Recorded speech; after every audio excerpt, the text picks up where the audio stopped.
வணக்கம் மக்களே, இந்த வீடியோவில் என்ன பார்க்க போகிறோன்னா, பெண்களுக்கு ரூபாய் 10 லட்சம் வரை வட்டியில்லா கடன், பிரதமரின் அருமையான திட்டம். அது என்ன அப்படிங்கிறத பற்றி தான் இந்த வீடியோவில் பார்க்க போகிறோம். நம்ம சேனலுக்கு யாராவது புதுசாக வந்திருந்தீங்கன்னா மறக்காமல் நம்ம சேனலை சப்ஸ்கிரைப் பண்ணிக்கோங்க. பக்கத்தில் இருக்க பெல் ஐக்கானை கிளிக் பண்ணிக்கோங்க. இந்த வீடியோவுக்கு ஒரே ஒரு லைக்கை மட்டும் கொடுத்துருங்க. வாங்க வீடியோக்குள்ளே போகலாம்.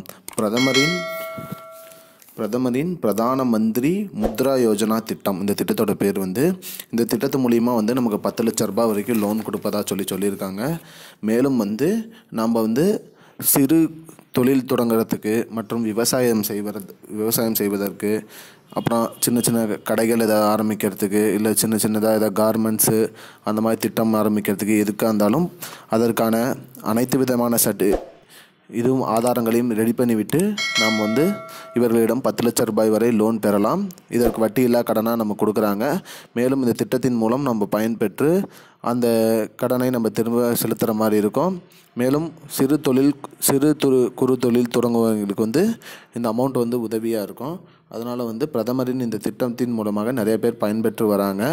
இந்த திட்டத்தில் எப்படி ஜாயின் பண்ணுறது அப்படின்னு பார்த்தீங்கன்னா, இந்த திட்டத்துக்கு பிரதான மந்திரி முத்ரா யோஜனா PMMY அப்படின்னு நீங்கள் கூகுளில் சர்ச் பண்ணாலே போதும். இந்த டைரெக்டாக இந்த பேஜுக்குள்ளே போயிடும். அதில் போய்ட்டு நீங்கள் லாகின் பண்ணிட்டு உங்களோட யூசர் ஐடி பாஸ்வேர்டு க்ரியேட் பண்ணி நீங்கள் உள்ளே போயிட்டு இதுக்கு என்னென்ன டாக்குமெண்ட்லாம் தேவை அப்படிங்கிறத ரெடி பண்ணிட்டு நீங்கள் அப்ளை பண்ணால் போதும். உங்களுக்கு இந்த திட்டத்தின் மூலிமா நீங்கள் பயன்பெறலாம்.